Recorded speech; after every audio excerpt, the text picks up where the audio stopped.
Many individuals in our time are anchored to an evolutionary stage that drives them to seek experiences in crowded places, where human presence gathers in masses. They are drawn to the hustle and bustle of city streets, yearning to immerse themselves in the excitement of crowds on Saturday afternoons in the urban center, dreaming of crowded beaches in the summer and mountain peaks in the winter weeks. Ultimately, these individuals seek to fuel their vitality through strong stimuli, desiring to perceive powerful vibrations that awaken their consciousness from lethargy. Their souls are still in search of experiences that escape delicacy and solitude, unable to be influenced by what is subtle and refined. This inclination towards social effervescence seems to be the key to flourishing their sense of vitality, as the tranquil and solitary have not yet fully penetrated their evolving consciousness.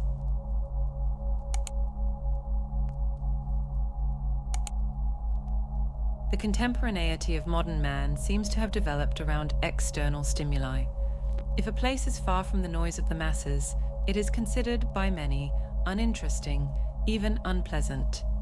In this context, modern man faces his greatest fear: solitude. The pervasive use of headphones or the frequent use of mobile phones becomes the shields that protect the individual from emptiness and loneliness. In this way, there is a desperate attempt to evade the sensation of isolation, even when in physically remote places. This constant quest for frenzy serves to fill a deep-seated fear of the modern individual. This agitation, which the ancients would have called horror vacui, the fear of emptiness and solitude, reflects the internal chaos, the confusion of thoughts, and the incessant mental dialogue that keeps company but also imprisons the individual. In this scenario, modernity seems to have generated a constant dependence on overexposure to external stimuli, as if silence and tranquility have become unbearable. Instead of accepting solitude as an opportunity for reflection and self-discovery, it becomes a monster to be avoided at all costs. However, in the incessant escape from solitude, modern man may risk losing himself, never allowing himself the time to explore the depth of his own being.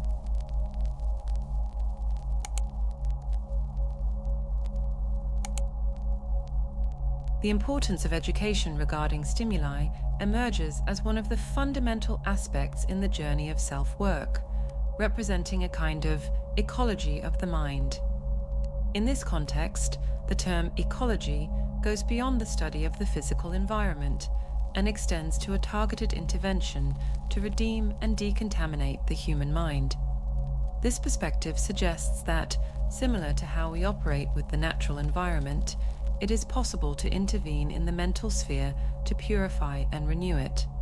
However, this can only happen when the person is not completely identified with their own mind. In other words, it is necessary for a true self to develop, endowed with will, capable of observing the mind in a detached way and, when necessary, acting upon it. The concept of the birth of a true self implies a process of awareness and emotional detachment from the automatic and conditioned mind. When this awareness develops, the individual becomes capable of observing their thoughts, emotions, and reactions without being enslaved by them. This state of detachment allows the individual to exert a kind of voluntary control over their mind, actively intervening to shape it positively.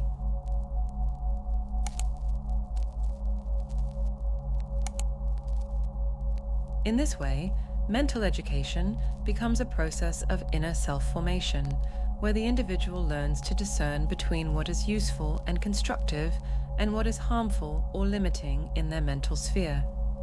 It is a journey that leads to the conquest of greater awareness, autonomy, and self-determination, thus contributing to redeem and purify the mind from the negative influence of conditioning and automatic habits.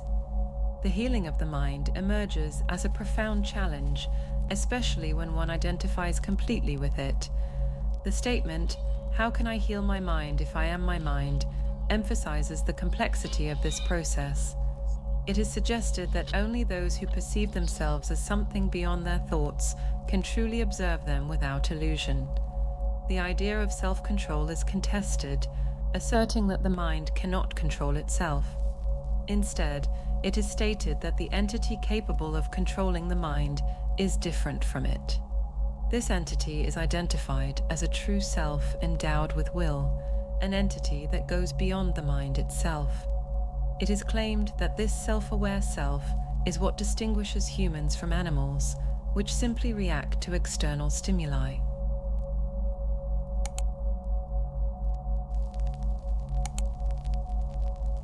The self-aware soul, as described, seems more like a concept of inner awareness rather than an element tied to a specific religious or spiritual dimension.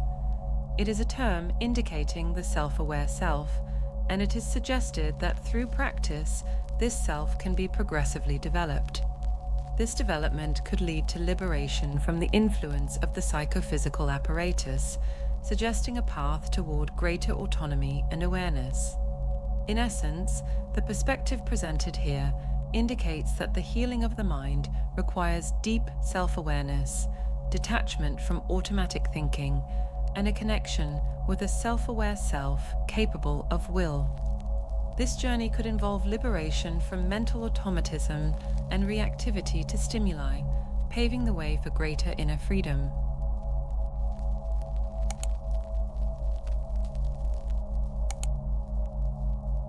The mind, with its powerful tool of thought, represents an extraordinary resource provided by nature. Its ability to master one's thoughts offers virtually limitless opportunities, ranging from inner serenity to the prospect of telepathic communication, from the potential for self-healing to the achievement of well-being and wealth. However, the common person often overlooks the potential of their mind, as they grapple with the incessant flow of thoughts like a constant noise within their skull. In this state, they act like a beggar sitting on a sack of gold coins, begging for a few pennies from passers-by instead of recognizing the wealth at their disposal. Gestures, gazes, ways of walking and speaking become external signals that reveal the inner rhythm moving a person, that is, what is happening in their mind. Chaotic and uncontrolled mental activity inevitably manifests in nervous attitudes reflecting its internal state. On the contrary, the peace of a relaxed mind is conveyed through the tone of the voice, the gaze, the calmness, and the confidence of gestures.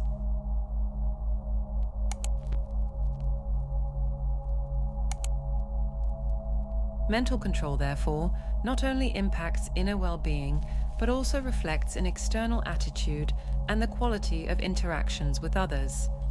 Recognizing and consciously using the power of the mind becomes not only a path to personal fulfillment, but also a key to building more harmonious and meaningful relationships with the surrounding world.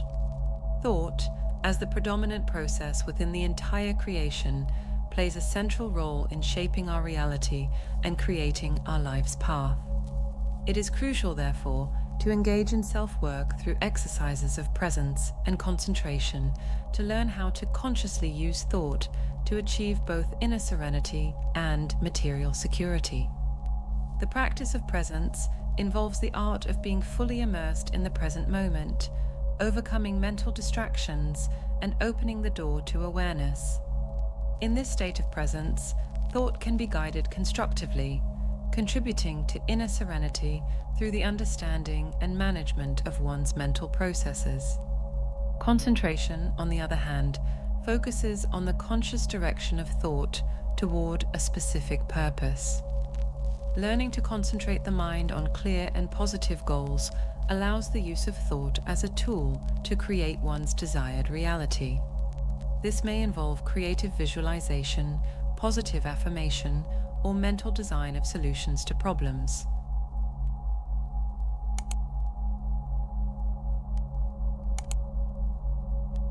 The combination of presence and concentration becomes a vehicle to transform thought from an uncontrolled force into a conscious ally in constructing our existence.